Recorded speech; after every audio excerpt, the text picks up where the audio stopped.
स्वागत है नए अप्रोच चैनल में। तो आज हम लोग बात करने वाले एक अगले एपिसोड की, जिसका नाम है, आप देख सकते हैं, अंडरग्राउंड क्लाइमेट चेंज। आपको देख के आश्चर्य लग रहा होगा, पता नहीं ये कौन सा जलवायु आ गया नया सामने। तो ये बिल्कुल सही बात है। अभी तक हम लोगों ने क्या पढ़ा कि क्लाइमेट चेंज हो रहा है, पूरी दुनिया का टेम्परेचर बढ़ रहा है, क्लाइमेट चेंज हो रहा है, लेकिन किसी का भी अभी तक ध्यान नहीं गया था कि हमारा अंडरग्राउंड क्लाइमेट चेंज भी हो रहा है। तो ये एक बिल्कुल नई स्टडी आई है, अमेरिका से आई है, और इसमें साफ साफ क्लियर किया गया है कि हमें धरती से ऊपर के अलावा धरती के नीचे भी देखना पड़ेगा कि कैसे हम लोगों ने उसकी टेम्परेचर को बढ़ा रखा है। इसको लॉन्ग टर्म में इतना ज़्यादा नुकसान होने वाला है जिसका इमेजिन नहीं किया जा सकता है। तो यही स्टडी सामने आई है कि धरती का जो है टेम्परेचर बढ़ रहा है। तो कौन बढ़ा रहा है? तो हम लोग बढ़ा रहे हैं। कैसे बढ़ा रहे हैं? तो आप देखिए, खास करके ये शहरों में, आप शहरों में देखेंगे कि जिस तरीके से जो बिल्डिंग बन रही है, कोई भी घर बन रहा है, चाहे गली बन रहा हो, सड़क बन रहा हो, मकान बन रहा हो, सोसाइटी फ्लैट बन रहे हो, कमर्शियल फ्लैट बन रहा हो, सुरंग बन रहे हो, पुल बन रहे हो, जो भी बन रहा हो, ये जितना भी इंफ्रास्ट्रक्चर और मकान ये सब काम किया जा रहा है, हम लोग क्या करते हैं? हम लोग की आता है कि बहुत खूबसूरत बनाना है, उसको ढक के रखना है, एकदम क्लीन करना है। तो इस चक्कर में हो ये रहा है कि आप देखेंगे कि कहीं भी ज़मीन खुला हुआ नज़र नहीं मिलेगा, खासकर शहरों क्षेत्रों में। शहरी क्षेत्रों में कहीं नहीं मिलेगा। गली है तो गली में आपने क्या सीसी लगा करके आपने ढलाई करा करके पैक कर दिया है, मकान को पूरी तरह से पैक करके आपने बना दिया। कभी हम ये नहीं सोचे हैं कि आखिर धरती नीचे गर्म हो रही है, उसकी भी कुछ सांस है, वो भी सांस लेना चाहती है, उसका एनर्जी कैसे बाहर निकलेगा, इसका किसी को कोई भी ध्यान नहीं रहा है। अब यही है, जैसे आप खुद समझिए, प्रैक्टिकली आप देखिए, जैसे गली बनता है, गली में ढलाई होती है, तो आप देखेंगे अक्सर कहीं कहीं आपको दरार नज़र आता है। दरार इसीलिए हो जाता है क्योंकि अंदर से जो हीट आती है वो इतना तेज होता है कि वो उसको भी गली रास्ते को भी तोड़ते हुए गली को ऊपर की तरफ क्रैक कर देता है। कहीं कहीं आप देखेंगे उठा हुआ महसूस होगा, इतना फूल जाता है। यानी टेम्परेचर नीचे है, हीट है। और हीट कैसे है? क्योंकि हमने जो इस्तेमाल किया है, इंसुलेटर का इस्तेमाल नहीं किया है, हमने क्या किया है? कंक्रीट का इस्तेमाल किया है। कंक्रीट क्या करता है? वो हीट को ऑब्जर्व करता है, जिसकी वजह से क्या होगा, नीचे ज़्यादा हीट होता है, बाहर निकल नहीं सकता है। तो इसकी वजह से क्या होता है, पूरा हीट होने लग जाता है, जिसकी वजह से दरारें आने शुरू हो जाती है। इवन आप घर आप खुद बनाते हो, घर में आप ऑब्जर्व करिए, जब आप टाइल लगाते हैं, तो जब नई नई घर बनती है, कुछ टाइम के बाद आप टाइल देखेंगे, टाइल में भी क्रैक आ जाता है, कहीं कहीं उसमें हिलना भी शुरू हो जाता है, कहीं फट जाता है, कहीं टूट जाता है। तो इसका साफ साफ इंडिकेशन है कि घर के अंदर से भी हीट वो निकल रहा है। लेकिन हमने उस तरीके से डिजाइन नहीं किया, हमको उस तरीके से पता ही नहीं है कि इसको कैसे करना है। कोई साइंटिफिक इसके पीछे कोई प्लानिंग नहीं किया गया है कि कैसे कंस्ट्रक्शन होना चाहिए, जिसका आने वाले लॉन्ग टर्म में कितना बड़ा नुकसान होता है। जैसे भूकंप हो गया, भूकंप भी आने का यही कारण होता है, क्योंकि जिस तरीके से हीट बढ़ते जाएगा, वही एनर्जी क्या होता है, धीरे धीरे स्टोर करके विस्फोट होता है, जिसे आपको देखने को मिल जाता है। तो जो स्टडी आई है उसमें यही कहा गया है कि जो 10 साल में कर रहा है, कि 10 साल में आप देखेंगे जो नॉर्मल है, जैसे गांव का आप देखे होंगे, धरती वहाँ खुला है बिल्कुल, पानी बारिश भी आ रहा है, नीचे जा रहा है, ठंडा हो रहा है, टेम्परेचर आ रहा है, जो भी है मिट्टी उसको क्या कर रहा है, जो सोलर रेडिएशन आता है, सोलर रेडिएशन आता है कि जितना सूरज का हमारे पास धरती पे आया, और इसी हीट को क्या करता है, फिर वापस चला जाता है। अगर हमने कोई ऐसा मैकेनिज्म डेवलप कर दिया है जिससे हम हीट को, सोलर को और एब्जॉर्ब करेंगे, तो उतना ही तेज़ी से हमारा धरती क्या होगा, गर्म होगा। तो गर्म होगा तो उसका इम्पैक्ट हमको देखने को मिल जाए। तो यही बोला कि 10 साल में जो आई है, लगभग 2.5 डिग्री टेम्परेचर क्या होता है, हर साल हमारी धरती के अंदर का टेम्परेचर 2.5 डिग्री 10 सालों में बढ़ रहा है। अब देखिए, ऊपर भी हम लोग बढ़ा रहे हैं और नीचे तो और ज़्यादा बढ़ रहा है, क्योंकि निकलने का इसको जगह नहीं मिल रहा है। तो इस वजह से क्या हो रहा है कि 2.5 डिग्री 10 डिग्री में 10 साल में 2.5 डिग्री टेम्परेचर बढ़ रहा है।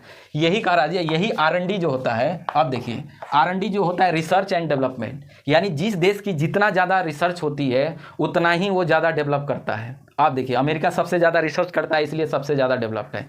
और सवाल ये उठता है कि हमारे देश में ऐसी स्टडी क्यों नहीं आती है। आप अक्सर, हम जब भी जितने मैं स्टडी की बात करता हूँ, सारा USA का स्टडी होता है या वेस्टर्न कंट्री का होता है, भारत का क्यों नहीं होता है? क्यों नहीं होता है? तो रीज़न यही है कि गवर्नमेंट ना इसकी, ना हमारे सिस्टम को पता है, और ना ही गवर्नमेंट को। गवर्नमेंट का क्या रोल होता है? पैसे खर्च करना। पैसे कितना खर्च करती है? 1% के आसपास पूरे GDP का 1% खर्च होता है, ठीक है, 1%।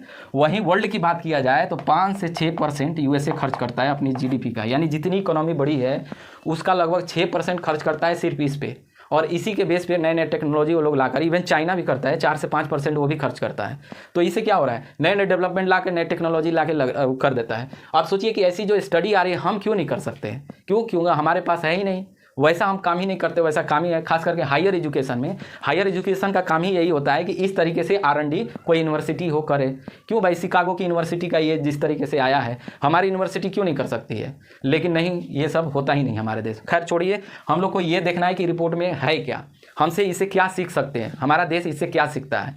तो यही होता है कि हमें ग्राउंड वाटर को, जैसे ओवरब्रिज बना रहे हैं, पुल बना रहे हैं, जो कमर्शियल फ्लैट बनती है 30-40 मंजिल जो बनता है, उसी का अब नाम दिया गया है साइलेंट किलर। यानी ये जो काम कर रहा है अंडरग्राउंड, ये जो टेम्परेचर बढ़ रहा है, इसको साइलेंट किलर बोला जा रहा है। साइलेंट किलर इसलिए कि वो धीरे धीरे अंदर गर्म कर रहा है, और गर्म करने के बाद क्या होगा, एक बार ऐसा आएगा विस्फोट करेगा कि क्या करता है। इसमें यह भी एक रिसर्च आया कि इसमें जैसे 12 mm जो साइज होती है, इसमें क्या किया कि देखा कि धरती के नीचे से जो जहाँ पे ढका गया है, जो ज़मीन को ढका गया, वहाँ 12 mm ऐसे फूला हुआ देखने को मिला उसमें। फिर उसके बाद देखा कि 8 mm उसको श्रिंक हुआ है, यानी फिर सिकुड़ा है। 12 mm फैला, फिर सिकुड़ा है। इसका मतलब ये हो गया कि अंदर वो सिकुड़ रहा है, बढ़ रहा है, सिकुड़ रहा है, बढ़ रहा है। इससे क्या होगा, आपका जो आपने बेस बनाया है, मकान का बेस बनाया है, कमर्शियल का बेस बनाया है, वो आपको अंदर से क्या कर रहा है, वो हिला रहा है, वो खोखला कर रहा है, कमज़ोर कर रहा है। कभी भी अगर ज़्यादा स्पीड में अगर मान लीजिए भूकंप आया, अर्थक्वेक आया, अगर मान लीजिए 6-7 के आसपास भी अगर आ जाता है रिक्टर स्केल पे, तो बहुत बड़ी तबाही ला सकती है। खास करके दिल्ली जैसे शहर में, यहाँ कोई प्लानिंग इस तरीके से नहीं, हालांकि कमर्शियल में और इस तरीके से की जाती है, बनाया जाता है, लेकिन अगेन वही बात है कि आप देखेंगे ग्राउंड वाटर में उसमें क्या होता है, पार्किंग की बहुत व्यवस्था होती है। तो पार्किंग में होता ये है कि पूरी तरह ढक दिया जाता है उसके ग्राउंड को। ढकने के बाद उसी में देखा गया कि इस तरीके की आ रही है, और उसमें ये भी ग्राउंड वाटर में देखा गया, ग्राउंड जो बेसमेंट बनते हैं उसमें 25 डिग्री बोल रहा था टेम्परेचर, नॉर्मल जो बाहर के तुलना में 25 डिग्री टेम्परेचर ज़मीन का ज़्यादा पाया गया है उसके अंदर का। तो सोचिए अगर 25 डिग्री ज़्यादा है नॉर्मल के तुलना में, तो जितना पार्किंग है, तो सोचिए कि आगे चल के वो कुछ भी हो सकता है, वहाँ भी भूकंप आ सकता है, ज्वालामुखी आ सकती है, फट सकता है, तो इस तरीके से बहुत डैमेज कर सकता है। तो ज़रूरत वही पड़ती है कि इसमें इंसुलेटर की बात हो रही है। इंसुलेटर एक ऐसा होता है जो सोलर जो रेडिएशन होती है, जैसे मान लीजिए मैंने सोलर रेडिएशन पढ़ा, ये यहाँ से जो टेम्परेचर आ रही है धरती पे, तो क्या करता है, यहाँ से फिर आकर के रिफ्लेक्ट भी होना होता है, ये रिफ्लेक्ट भी होना होता है। तो रिफ्लेक्ट के बजाय क्या कर रहा है, अभी हमने इसको ऑब्जर्व कर रहे हैं, हम लोग मकान जितना बिल्डिंग बनाते हैं सारे ऑब्जर्व करता है, सारा हीट को बढ़ाता है और बढ़ाता है, और ये रिफ्लेक्ट करना होता है। यानी जितना अगर उतना हम भेज देंगे तो हमारा धरती का टेम्परेचर मेंटेन रहेगा, लेकिन यहाँ नहीं हो रहा। अगर हम इंसुलेटर का इस्तेमाल करते हैं, इंसुलेटर का, इसको बोलते हैं थर्मल इंसुलेटर, थर्मल इंसुलेटर का अगर इस्तेमाल करते हैं तो 95% जो होता है वो हमारा जो हीट आ रहा है उसको रिफ्लेक्ट कर देगा, यानी फिर से वापस भेज देगा सन के लाइट को, जितना भी जो हीट आ रही है उसको बाहर की तरफ, ऊपर की तरफ ले जाता है। अभी हम लोग क्या करें, इसको हीट को एब्जॉर्ब कर रहे हैं, सारा मकान बिल्डिंग इस तरीके से है। तो हमें करना क्या चाहिए कि इसका अब टेक्नोलॉजी का इस्तेमाल करना होगा, चाहे कमर्शियल हो, घर का हो, बिल्डिंग, इस तरीके से आप बनाएं, प्लान करके करिए, ताकि हमारा जैसे गर्मियों के दिन में बहुत ज़्यादा हीट हो जाता है मकान, अगर इसका इस्तेमाल करेंगे तो आपका घर भी हीट नहीं होगा, और ये आपको इको फ्रेंडली भी होगा। ज़्यादा टेम्परेचर न धरती को बढ़ाएगा और न बाहर, यानी न ग्राउंड वाटर को बढ़ाएगा, अंडरग्राउंड को बढ़ाएगा, न ऊपर धरती के ऊपर को बढ़ाएगा। तो ये इंसुलेटर का इस तरीके से इस्तेमाल करते हैं और यही होता है। नहीं तो आपका क्या होगा, हीट आइलैंड के रूप में तब्दील हो जाएगा। अब सोचिए कि हीट आइलैंड क्या होता है।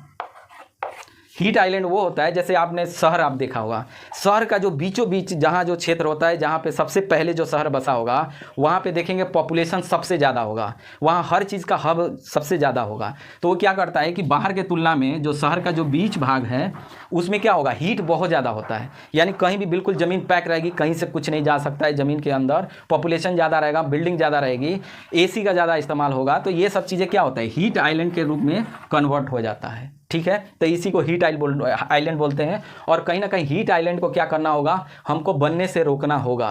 तो जब भी आप बिल्डिंग अब जैसे बनेगा, अब नई नई टेक्नोलॉजी आएगी, तो हो सकता है आगे का जो इसको डिज़ाइन करके बनाया जाएगा कि मकान बिल्डिंग बना रहे हैं तो कौन सा थर्मल इंसुलेशन का कैसे हम इस्तेमाल करें, कैसे मैनेजमेंट करें, कैसे बीच में, जैसे आप हाईवे को देखे होंगे जो कंक्रीट का बना हुआ है, उसमें बीच बीच में लाइनिंग आप देखे होंगे, कट सा वो आपको मिलेगा, हर 15-20 फीट में मिलता है। वो इसीलिए मिलता है ताकि अंदर से हीट को बाहर वो निकल सके, अंदर से निकलता है, इसलिए रोड फटता नहीं है। कहीं कहीं जगह आप रोड फटा हुआ देखेंगे, वहाँ पे इस तरीके से क्रैक्स नहीं मिलेंगे जिसकी वजह से रोड क्या होते हैं, फट जाते हैं।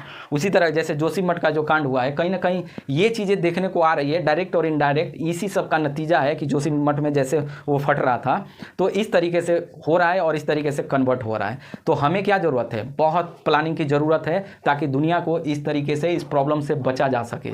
बहुत ज़रूरी है इस तरीके के इको फ्रेंडली घर बनाना और थर्मल इंसुलेटर का इस्तेमाल करना बहुत ज़रूरी है। हो सकता है आने वाले टाइम में इसका इस्तेमाल हो। कंक्रीट का जितना कम करें तो बीच में इस तरह का इस्तेमाल करें ताकि आपका हीट होने से बचे। ठीक है, तो यही स्टडी था जिसको हमने किया है, डेटा को रखा है। इससे बहुत कुछ सीखने की ज़रूरत है और आगे प्लान करके जब भी बिल्डिंग बनाए, जैसे दिल्ली में क्या है, दिल्ली में जितने भी मकान अगर 6 से 7 रिक्टर स्केल पे अगर भूकंप आ जाता है तो बहुत बुरा, इतनी डैमेज होगी कि इमेजिन नहीं किया जा सकता है, क्योंकि ये भूकंप में जोन 4 में आता है। जोन 4 में बहुत क्रिटिकल माना जाता है। और देखिएगा अक्सर जो होता है, जैसे जो भूकंप आती है तो इसमें क्या होता है कि धरती में कभी कभी अंदर से एनर्जी उसको निकलते रहना चाहिए। अगर वो नहीं निकलेगा तो छोटे छोटे अगर भूकंप नहीं आएंगे तो कभी ऐसा आएगा कि इतना बड़ा आ जाएगा कि इतनी तबाही लाएगा जिसका इमेजिन नहीं किया जा सकता है। इसीलिए छोटे छोटे भूकंप भी आए तो वो ज़्यादा होता है, क्योंकि जैसे हीट बनेगा वो बाहर की तरफ एनर्जी आ जाएगा, जिससे कि बड़े भूकंप आने की संभावना कम होता है। तो उसमें हम लोग कम से कम कंट्रीब्यूट ना करें और धरती के ऊपर और धरती के नीचे अलग अलग तरीके से प्लान करके, ऊपर की तो प्लानिंग हो रही है, चल रही है काफ़ी, लेकिन धरती के नीचे की अभी तक कोई प्लानिंग नहीं है, कोई सिस्टम नहीं बना हुआ है। तो अब ज़रूरत आ गई है कि इस पर भी ध्यान दिया जाए और इसको बढ़ाया जाए। कैसा लगा आप ज़रूर बताइए। इस वीडियो को ज़रूर ज़्यादा से ज़्यादा शेयर करिए ताकि लोगों तक ये बात पहुँचे कि आखिर होता क्या है, ये धरती को कैसे ये हीट कर रहा है और हीट करने से हमें क्या नुकसान होगा, आगे क्या होगा। धरती भी फटेगी, ऊपर से भी फटेगा, हर तरफ से फटना ही फटना है। ठीक है, तो कैसा लगा? Thank you for watching.